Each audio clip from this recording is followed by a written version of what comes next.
Welcome to the Florida Real Estate and Entrepreneur Podcast, where we interview the best and the brightest business and real estate leaders. Our mission is to inspire and help 1,000 entrepreneurs to start and succeed in real estate and entrepreneurship. We will give you the exact playbook to succeed in your business through the experience of those who blaze the path. We're bringing the what's working today directly to you. Let's get started. Welcome back to the Florida Real Estate and Entrepreneur Podcast. Today, I have Vanessa Charles. Vanessa, thank you so much for coming on with us. Thanks for having me. I'm excited. Super awesome. I've been following you and your story a little bit because you and I live kind of close together and we're both in the same market. Vanessa is a top 1% real estate professional in the Tampa area. She absolutely crushes it because I see her everywhere, so I know she's doing a ton in real estate. She has a group called the Amplify Group. They are doing nonprofit stuff. She's got to empower her movement, girls rock camp, all kinds of stuff that's going on, really empowering women in the space, which is awesome. I absolutely love. So Vanessa, why don't you tell us how you got into real estate and talk about your journey and how you got to where you are today? Well, I think I got into real estate for the same reason everyone else does, because I just needed to make some money. And my husband had a friend who was crushing it. And my formal education is in women's and gender studies. And I have a marketing background. And I quit my marketing job and went to Kenya for a few months to teach at a school for girls. When I came back, I didn't have a job. And my husband had a friend who was doing amazing, and shout out to Mary Mac. And I figured I'll get my license. I'll do this until I figure out what I really want to do. And that was almost 8 years ago now. So were you always in Florida? So before you went to Kenya, you were always in the Florida area? Yeah, I've been in Tampa since 2005. And I joined a team. I think most of us that start off think we have to join a team. So I joined a team based in Pinellas, even though I lived in Hillsborough, and kind of all just evolved from there. That's interesting. So you said most people believe they need to join a team. Do you not believe that to be true? So if somebody wanted to be an agent today, do they need to join a team? Do you want my real answer? I want your 100%. Like, listen, let's put it all on the I know table. it ruffles some feathers when I say it. So I really think that the traditional team model is broken. I think that you as a team lead spend all this time training someone, getting them up to speed, teaching them your systems, getting them where you want to be. In return, you take a good portion of their money, typically 50%, I think is what's normal around here. But eventually the person on your team is going to outgrow you. They're going to get to a point where they don't want to give you half of their money anymore. And unless you're constantly burning and churning and bringing newer agents in and building a mega team, which works for some people, really the turnover is huge. And then the person on the team has to leave. They can't take their book of business with them because it belongs to the team. They can't take any of the systems with them because it belongs to the team. So you sort of enter into real estate with this sort of false sense of security. And then you get stuck in this point where you're like, do I leave and try to do this on my own, or do I stay for the safety and the security and the comfortability of it? And if you leave, you have to start all over from scratch. So I think there's a better way to do it.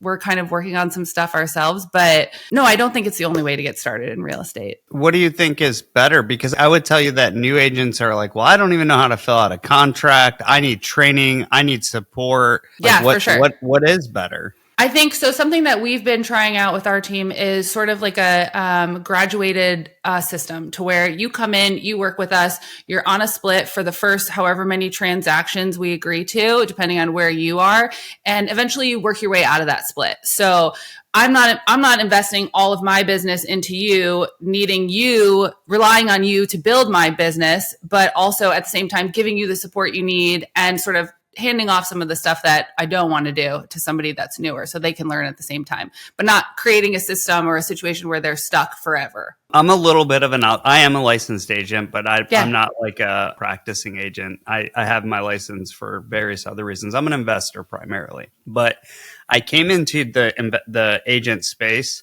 and I started learning the splits. I was like, oh, brokerages take a chop. Okay, that makes sense because they provide compliance and all the stuff you need on that side. But then I started talking to people and they're like, yeah, I'm on a team and I give away 50% of my commissions. And I'm like, it's huge. oh, okay. you must be getting a ton of value from that team leader. Because I think the other side of this is I watch some people just go join a team and they don't get any value. There is no training. They're providing no leads to them, and they're taking half their commissions. I'm like, what are we doing here? Yeah. So it's like a double-edged sword, because one of my really good friends in Iowa runs a mega team. He has a ton of agents. They do literally over, even last year in a terrible year, they did like 450 transactions. Jeez, that's amazing. Yeah. So he's the one who mentored me, told me I need to get my license and monetize my retail leads. But anyways, those guys are providing a massive service to their team. Yes. There's daily coaching calls. They're giving them tons and tons of leads. So they do have a lot of cost. So it's like on one side, you join a team, they give you all this stuff if you get on a decent team. But on the other side, you could join a team and they don't give you anything. Or if you're the team leader, people join your team and they just churn out and they don't ever produce anything, yet you commit money and resources and time to people. Yeah. I don't know how you solve that. How do you solve that? Are you selective who can work with you? If an agent's like, oh my gosh, Vanessa, you're awesome, I want to work with you. Are you selective? Yeah. So I've sort of started implementing more of like a mentorship type of opportunities as opposed to bringing people into the team, because what I found is that if I'm bringing somebody into the team, the goal, right, is that I should be able to hand stuff off to them. So it reduces my load while also still making money. But the reality is then I would need to double my business in order to keep making the same amount of money that I'm making while also providing them with business. And it almost sort of doesn't make sense. I don't have a desire to double right now. I'm on a path that I'm super happy with. So I've kind of been working more off mentorships. So come in on your first few that we do together. Just shoot me a referral fee. I'll hold your hand through the whole process. I get a little bit of a kickback out of it. They get the support that they need. And it sort of fulfills my love for helping people and watching other people build their businesses. Yeah, that's really cool. And I know you're like, I want to ask you a little bit about the market too and what you're seeing. But before we go into that, I'm really curious. So I see some of the solo agents just crushing it. I mean, they're making a ton of money. They're legitimately doing, even in today's market, they're legitimately making good money, but they're doing a lot of work. The ability to leverage out and have systems, where do you stand on that? Are you very systematized? Do you have you created things where you create leverage through other people doing your showings and things like that? So last year, I actually worked with somebody to sort of rebuild. In fact, one of the questions you had asked in your thing was, what's something you would tell yourself 3 years ago or as a newer agent? And 100% hands down, I would say implement systems before you think you need systems, because I did get to a point where I just had so much business that I had no systems and no way to really like handle all of it. I wasn't using a CRM. I wasn't things were falling through the cracks left and right. And I'm sure I missed out on a ton of business, but I spent the last year really systemizing everything that we do. And it's to the point now where it's running smoothly. Things aren't falling through the cracks. I know what's going on. I know what's coming in. I know what's going out. I do not leverage a showing agent because that is my favorite part of this job. And the rest is paperwork and numbers and negotiations and contracts. And if I give away the thing I love most about it, then really my heart isn't in it. So I try to leverage the other stuff. So you'd rather kind of get rid of some of the administrative stuff and keep contact with people, which is the name of the game, right? Like building relationships and helping people. Yeah, I really love that. You know, it's important that you're passionate about that, because there are plenty of agents who they don't even like talking to people, yet they're trying to help sell people's houses or help them buy houses. I mean, there's a challenge there, I think. Yeah. And I think too, there are people in the industry that would tell you, even if that's your favorite part about it, leverage it because you'll make more money and then you can do more of the things you love. But I think there's a fine line, right? Like if I'm not doing this work because it fulfills me, then it's just money. And I can't get up every day. I am not motivated by money. You have to know what motivates you. So I'm sure people would tell me I'm crazy for saying that, but I'm okay with that. I'll be honest. I'm not entirely motivated by money either. I actually enjoy building teams and building businesses. So I think that's why we connected well. Yeah. I think our first conversation, we were actually talking about title companies. Title company. I think I commented on something you posted about who takes care of your children while you're working. You did, because I'm a degenerate and I love working. And you were like, well, what about your wife? Well, to be honest with you, I don't think it's because you're a degenerate. I think it's a very lucky thing that you have a partner who can support the work that you do. And I just always like to ask, because sometimes you see mostly men talk about how they have these crazy schedules and they're doing all these things, but they also have children. And as a woman, I think, okay, how do I scale to that level while also doing the role of the wife and the mom and being good at all those things at the same time too. So it always helps me to just get insight into how other people's relationships are functioning well. I mean, they're functioning for sure. I would say they're going well. I'd have to bring my wife Jenny in here to say otherwise. But you know what's interesting is my wife is a fast mover too. She's an influencer. Awesome. She does this Instagram thing. I have nothing to do with it. But she, like doing the mom thing and like the taking care of the home front I would not be good at it. I also encourage her to leverage everything out. Like, can we hire somebody to cook? Can we hire somebody to clean? There you go. Like, I also don't want her doing that either. Yeah. I think sometimes I like to ask those questions because you always learn from other people, right? Like if you're leveraging someone cooking and someone cleaning so that you can get that time together, or she can do the things that she loves, those are the secrets to unlocking those next levels, I think. Yeah. And I'll be honest, she was resistant. She doesn't want to hire anybody because she's very detail oriented. And I'm like, just hired it out. Why are you doing that? Let's stop doing that. But you're right. Most of the people on social media, I don't know if we're middle age, in your mid 30s, 40s, you have life, you have kids, you have sports, you have, we're also taxi drivers or Uber drivers pretty routinely. So I do all that. That's all part of it. I'm helping more and more these days. I also spent 20 years in the military as a Marine. Yeah. So thank you for your service. She's really resilient to me having to go away and do things and her just taking care of business. She's super awesome. So I actually really appreciated that question. Yeah, she is a total badass. All right, let's pivot back. Sorry that took me down a rabbit hole there.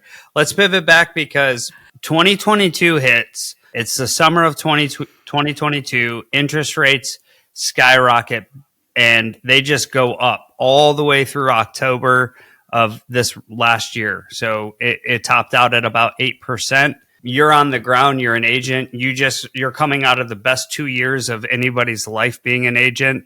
And what do you do? What happened in your business? How did you continue to list houses, help buyers buy houses? What did you do to pivot? So I think I kind of have a little bit of a unique situation. 2020 happened. I think we were all kind of on this high of like how easy the market was happening or things were moving quickly. You weren't having to put too much into it.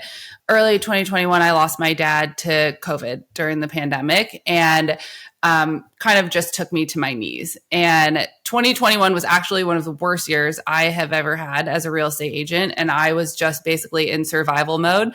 So as I started coming out of that into 2022, where the rates were rising and things were slowing down, it took a lot of mindset work to not get caught up in that doom and gloom. The market is crashing. No one's buying. Real estate agents are going to be dropping out left and right. And I think because I was in survival mode for so much of 2021 that I had no choice but to make it work. And I think when part of our philosophy is we do a lot of referral business. We work a lot with people we've worked with in the past. So much of our business comes from our community, and we just doubled down on that. We doubled down on serving the people that we care about, serving the people that we loved, serving the people that took care of us, making sure they had everything that they need.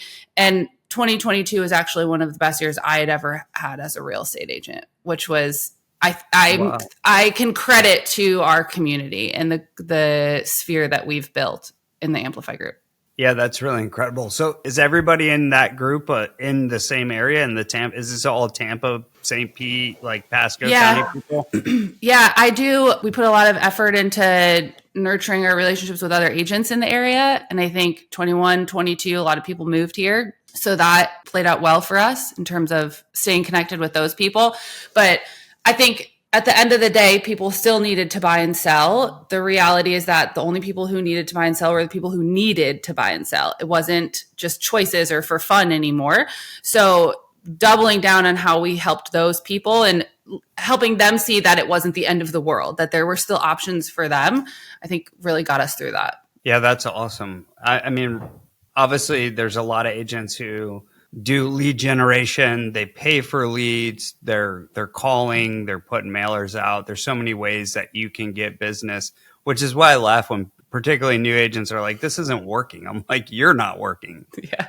And I think that's the beauty of real estate, right? There's 100 different people will tell you 100 different ways to be successful in this industry. And you really have to figure out what feels best for you, what you can afford to do at the time, and what fits into your lifestyle and what works, and then go for it. Yeah, I think one truth for us, because I mean, we do a lot of marketing in our business. We're looking for off-market stuff, houses we can buy and flip. But the truth is, you either have time where you can go out and prospect or do what you need to do, build relationships, or you have money. You can go spend it on marketing. Either way, you got to spend one of those two resources. Well, that's awesome. So now we're rolling into 2024. Like, what's your goal this year? What are you looking to do with your business this year? So, real estate wise, I'm trying, my goal is to help 50 people with their whatever, buying, selling, whatever they need this year, referrals, anything like that.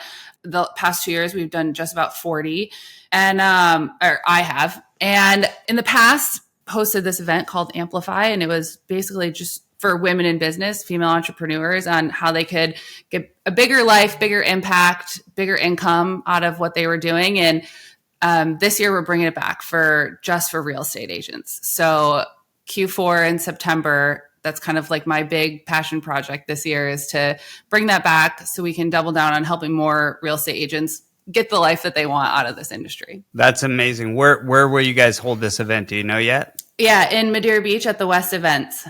Okay, so you guys are like in full planning mode already. Yeah, I sort of have to commit to a date and a time, and then I'll have to make it happen.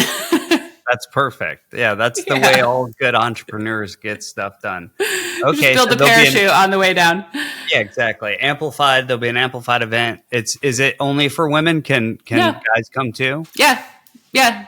Okay. It's very much, I always say everyone is welcome. Just know it's not like a bro event. Like, there's a lot of crying. There's a lot of like life realizations that happen. But yeah, we have a handful of men that attend every year. Are you saying like we're also not sensitive and have feelings? Is that what you're saying here? No, I'm saying this is a safe space for you to be sensitive and have feelings. Okay. So bring your tissues, because there will bring be your tissues. Can you touch on the market? What's going on in Tampa? Are people listing stuff? Is it still selling? Can people buy houses today? What does it look like? Are they competing? I mean, you're seeing it real time. What are you seeing? Well, we currently have 6 buyers under contract. That all happened in the last couple weeks. So people are still buying. We have listings as well under contract and active.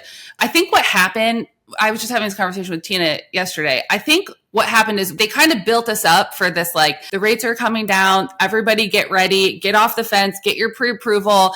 And then that didn't really happen as much as they thought that it was going to happen. So I don't necessarily think things are bad, but they're also not good. They're kind of just, they are. Yeah. They kind of just are right now. You are buying if you need to buy. You're not going to get a great deal, but you're not going to get a shitty deal either. You're just going to get a house for what it's worth. Yeah, you're going to get a house. You can always refinance later too. Mm-hmm.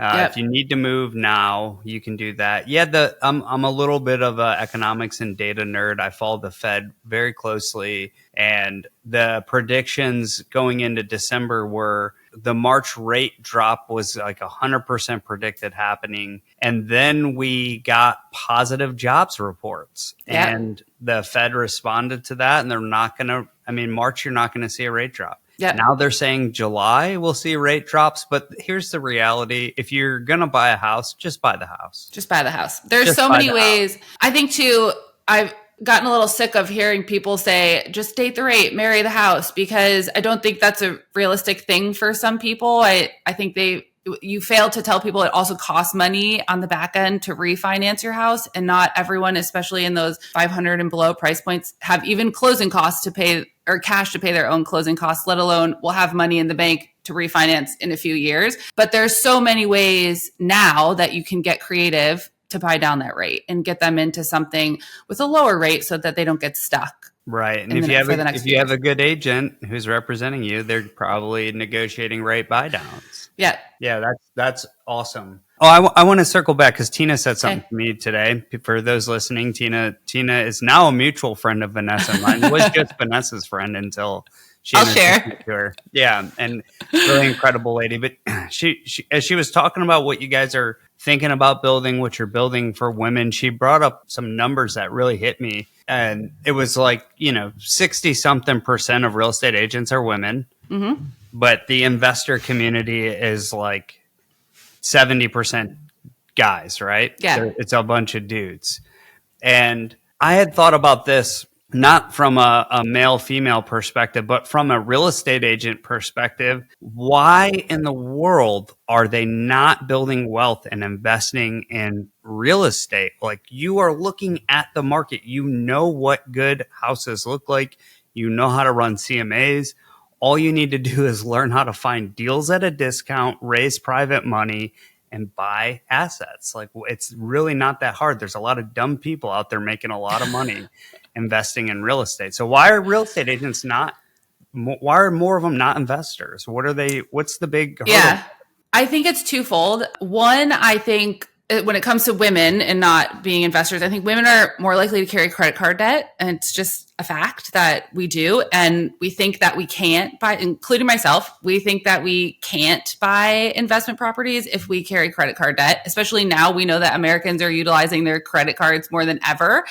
And I think too that nobody is teaching new real estate agents how to set their businesses up in ways where they can get away with not paying an astronomical amount of money in taxes, but also still be able to buy an investment property to show that income. And I think you get stuck in that 1099 realm where you just are unsure. And I also think when it comes to women, most of the people who are leading the conversations and the masterminds and the courses about investments are men. And not that women don't listen to men. All of my favorite real estate coaches have all been men, but I think it's just not a space that we always feel welcome in. So I think that's something that Tina really has to offer is she's done it. She's walked the walk. She's talked the talk. She's helping me. And I think creating a space where you can just be honest about what you're dealing with and the debt that you have and why you're not doing it, I think is a much needed space. Yeah, I feel like we need to break these barriers down. I think it's crazy to me. I know there are people in the communities that I'm in, women investors who are just straight up crushing it. Like one of we need more of them.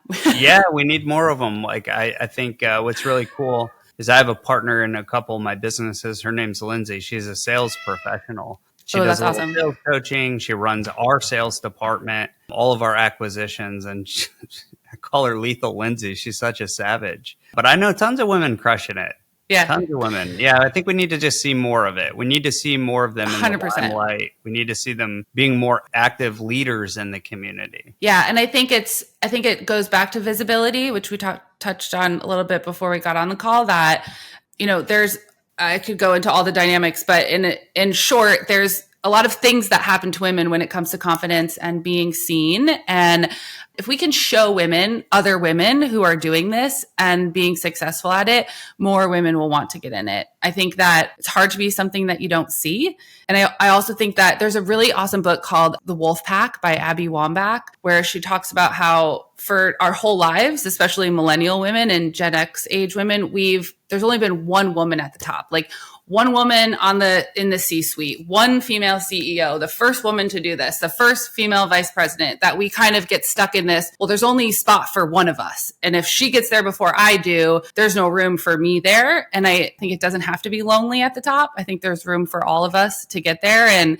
if we can band together and create these collaborative spaces, I think there's a lot of potential for women to really succeed in these spaces. Yeah, I think they already are. I think we're not too. That's a really great point. We saw a lot of first. I mean, it's obviously been evolving. We're seeing a lot of different firsts happen, but it hasn't slowed down. I see plenty of women, me personally, I see a lot of very successful women doing things. And you know what? I think what's really interesting too is there's another side of this. I have women friends who do not want that. Yes. Who are phenomenal mothers, who are phenomenal wives. And they, like, I know plenty of women who want to be in a supporting role and they crush it. And that's just what they want. It's not bad. It's not good. It's just what they choose to do. I mean, that is true feminism, right? Like that is the heart of it, is saying you get to pick what you want to do and where your heart is at, as long as it's your choice. And we should support that. Yeah. Yeah. I think that sorry, I didn't mean to interrupt you. Something that happened to me when I first left the team that I was on back in 2018, 2019, I told my broker that I wanted to create a real estate brand where we just helped women buy and sell and invest. Like this is what I wanted to do. And he told me that was the dumbest thing I could do because I would be alienating half of the market. But the reality is, and I actually just looked this up before we got on this call so I could tell you the updated 2024 stats. Single women own 2.7 million more homes than single men as of 2024. Couples are the largest group of home buyers. They account for 70% of home purchases, single women 17%. But even though couples are still the largest group, 91% of residential home purchases or real estate purchases are influenced by women, whether or not it's their money they're spending. So if you're not marketing to women and you're not including women in this conversation, you really are missing out on most of the market. So, man, I didn't need the stats for that. Like which house we're going to pick. Oh man, I could have been like, hey, who's picking the house, the colors, the style? Yes. So I think women have been involved in the real estate space for so long, but not from a financial perspective, from a decision-making perspective. And one of the things I love about Tina is that she has this heart for bringing more women into the investment side and the real estate side. And I think it's time. I think there's enough women doing it, and we just need to start seeing them. This is such a good conversation. I mean, I'm so used to being, I'm in the military. I see people from all walks of life, and you get kind of colorblind a little bit for people. You're just used to people, and like I handed off. I told my wife, I said, we need some more rentals up in Milwaukee. We've been buying rentals in Milwaukee. She's like, all right, I think I'm like ready to be involved. I was like, sweet. I bought 6 units at one time. And I was like, can you get these all rehabbed and like manage this virtually? And she was like, no. I was like, all right, cool. Cause I got other stuff going on. She literally did $250,000 worth of construction. Oh my God. Hired and fired contractors and got these things stabilized and rented out and making money. And that's amazing. Yeah. Like, are you kidding me? And truthfully, there's that funny quote that's like, if you want something done, hire a mom to do it. And many women are really good at project management and task management and are managing their households on the daily. So we just need access. We need more women to have more access to these spaces. And I think great things will happen. I think that's awesome. Well, I'm really excited for the market. So you said you're seeing in the market that people who need to buy houses are still buying houses. Are things sitting longer? Yes, for sure. I think the new report that came out with January's data was 47 days average on market. I'm definitely seeing that mostly in the like 450 and above price point. Things a little bit lower seem to be moving pretty quick, but that 450, 500 and above seem to be sitting about 30, 40 days. Yeah. And one interesting observation I have is there's not enough inventory. This is just a straight data number, and this is nationwide. Yep. Economists say they count anywhere from 1.5. I've even seen numbers up to 7 million houses short. After the 2008 crash, builders simply didn't come back in and build enough properties. And it's not about people necessarily just selling their houses, but it's about builders building. Yeah. We're so far behind in inventory. It's not something that's going to be caught up in 24 or 25. So inventory is going to remain low. Now, demand is the problem because people are priced out of buying, right? Like they just can't get loans, or you know what? Maybe they can get loans, but not at a price point that they're willing to accept from an emotional perspective. Because just the last year, they could buy a $700,000 house on a 3-4% rate. And now they can buy maybe a $300,000 to $400,000 house, and they just don't want to. There's no reason for people to move their families in there. And then what you have is you have people who are rate locked Yes. So those are the people who've got the 2, 3, 4% rates that they're not going to exchange that rate to get into another house at 6, 7%. Yeah. It just makes zero financial sense. So you don't, especially because those people that are rate locked can only make a lateral move. They can't go up into a bigger house because it's more money. So they could move to something that costs more, but similar home. So they can't make an upward move. Or down exactly. in some cases. Yeah. So it just doesn't make sense. Yet we've got our population. So I'm a millennial. I think you and I are probably close to the same age as my guess. Yeah. 37. Yeah, me too. I just turned 38. Okay. I'll be 38 in March. Okay. So same time. We're older millennials. So we're at the top of the edge, but all those millennials behind us are starting to have families, and they have been a renter nation primarily, but those folks are having kids and they're going to need a place to live, and there's no real starter home. So we're in this crazy space where we have low inventory, which is a problem we can't solve, but people can't necessarily and don't want to buy houses. The real estate market is fine. Yeah. There's nothing wrong with the real estate market. The rates don't reflect a price for most people to go out and purchase a house. Once they do, things will change. People will come off the fence and buy. Totally Some agree. people will sell. We're not going to totally see agree. rates drop down into the 4s. We're in the new normal. We're in a very new normal. I totally agree with you, because I don't think the problem is that people aren't willing to pay more. I think it's that they're not willing to pay more for the same thing that they have. Yeah, it just, people want to trade up. People want to trade up. Yep. I mean, that's just that's the American dream, right? Like, you get a starter house and then you trade up or you move locations. We're also seeing a lot of migration for that reason too. When people do want to trade up, they're moving to more affordable locations. I think we'll see a boom in the Midwest again. I think people are going back home. I agree. I have 3 of them right now that came here 22, early 22, that are leaving to go back. Michigan, Minnesota. Yeah, where they can buy 3 times the house for what they paid for theirs. And the cost of living is more expensive here, which I don't think they accounted for when they got all excited and rates were low and moved here, and they're kind of getting hit hard. I actually had a client call the other day. He's the same age as us. Him and his wife found out they were pregnant, and their condo that they own, that they've been living in, has a 2-person maximum occupancy. So they have to move. So where do they go? They're going back home, huh? Mm-hmm. Yeah, because they can't afford to buy something else for the same amount of money that's bigger, because they've been in this condo for years. So it's just, I don't think the market is crashing. I don't think it's elevating or rising. I just think it just is right now. It just is what it is, and we'll get through it. No one's getting screwed, but people aren't also getting fantastic deals.